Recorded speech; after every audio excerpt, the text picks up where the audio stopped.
This goes to pay. Yo. Hi. Hey. Hi. Hi. Hi. Hi. Hi. Hi.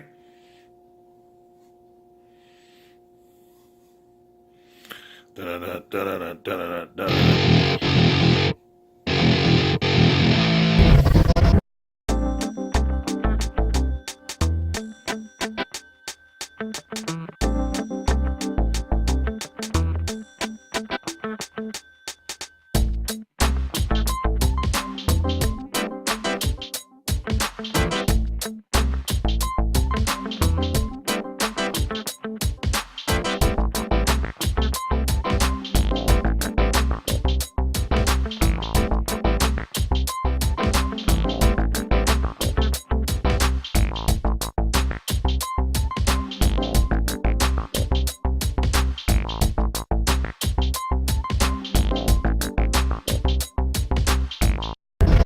Making some chili for a local chili cook-off.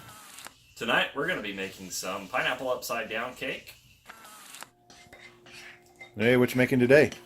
Well, I'm working on making some cinnamon apple quick bread. It's going to be topped off with a caramel topping here in a bit.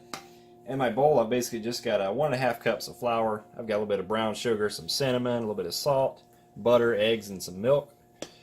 And I've just basically mixed this all up into a batter. Okay, so for this chili, we're going to start out by browning some meat. For my meat, I'm using a pound of sausage, which I'm going to have to do this in batches because I'm making a huge pot of chili. We're going to put about half a pound of sausage to start with, and roughly 2.5-ish pounds of beef. So what we're starting out with here is a 10 1/4 inch Lodge cast iron skillet. I've got just a can of sliced pineapple, a cup of brown sugar, half a stick of butter, and a prepared yellow cake mix. The only difference is I substituted the water for the juice from the can of pineapples. Alright, so now the butter's melted, we're going to go ahead and put in that cup of brown sugar.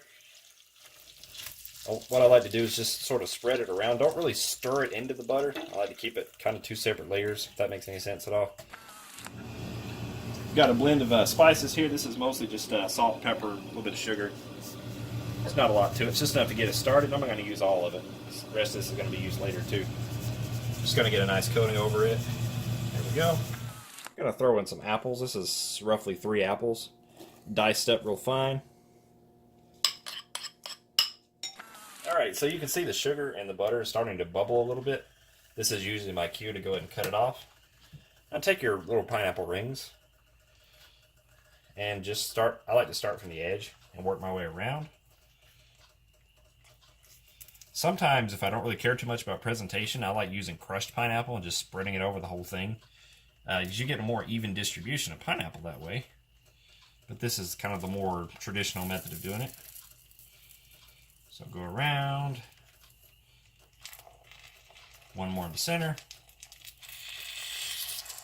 Alright. Take your cake mix. And this usually doesn't use all of the cake mix. You don't want to overfill your pan. You try to get it evenly in there. And I don't know. I might can use it all. I think I can fit it all. There we go. You know what? Now that I'm seeing this in here, I could probably fit a bit more than I thought I could. Let's just see how much of this I can get in there safely. We decided to switch this to 2 pans because I was getting a little too cocky trying to put this into one big pan. I'm making brandy glaze. You leave me alone now. Several jalapenos.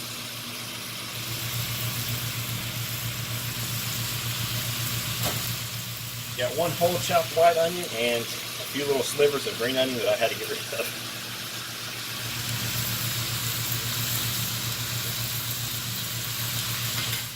This is my caramel sauce we're going to be using here in just a bit. This is homemade, but you can just use the ice cream topping. I want to do a recipe for this also, but I actually found this myself on another blog called 15 Spatulas, I believe it was. But it's really simple. It's just sugar, water, a little bit of heavy cream, and butter. I fibbed and messed up and got a few little clumps of sugar in it, but that's my fault, not theirs.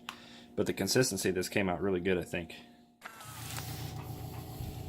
So I've kind of drained out the excess liquid from my pork and beans and the green chilies. I've reserved it into a bowl because I'm more than likely going to use some of it later. I don't know how much, but this gives us control. A greased loaf pan. I'm using a Lodge cast iron loaf pan, but you can use a plain old non-stick or whatever you happen to have on hand.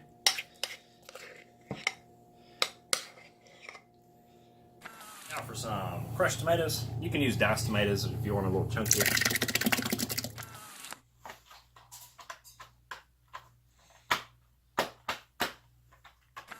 So after I get all my beef in here, what I'm going to do is just stir it all together, get it incorporated. I'm going to let it come up to simmer for a while, taste it, and then I can decide how much more chili powder and other spices I'm going to add to it.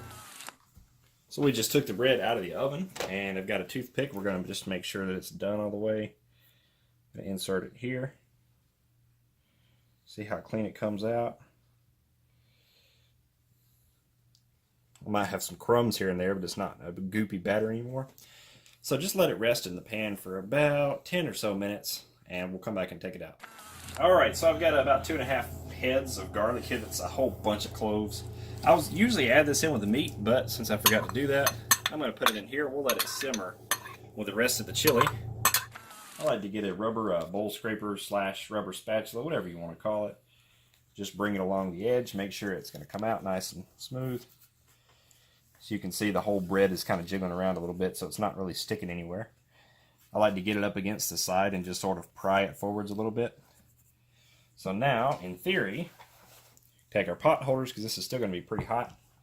Put it over to your board. Turn it over. Turn it back to here. Now, this is where the caramel comes in. Just going to take it and just start drizzling it all over the top. Alright, so 30 minutes have elapsed and we're going to check on it. From smelling it, I think it might be a little bit more than what I want it to be done, but I think we'll be okay. Alright, so yes, I've cooked this a little bit too much, so I'm thinking that 25 minutes might be a little bit better, but that's okay because it's still going to be nice and soft on the bottom. So now, I like to take a good sturdy plate that's not going to melt or shatter, place it over the skillet. Be real careful with this. I like to put one hand on the plate, take the skillet, flip it over,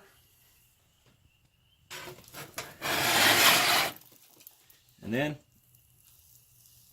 carefully lift it straight up. And there we go. See it release without any cake sticking to it. We've got all that caramelly brown sugar goop just dripping all down it. So now I'm going to let this cool just enough for us to be able to cut into it, but I like to serve it warm. To conclude our video, we're going to show you a little bit about how we like to plate things sometimes. So I just basically took a thick slice of our bread, put it on my plate, threw some caramel on the top. Obviously, you probably will see some chefs that can do this better, but we're going to get into the tasting of it momentarily. But let's take a look at what this lush over here has done. Let's give it a shot, see how it tastes now. It's got a good start. I'm going to let it simmer for a bit because we're going to really have a better idea of what the flavor is going to be like after it simmers. We might adjust the heat, make it a little bit higher in a bit, but I think we've got a good start. Give this a shot because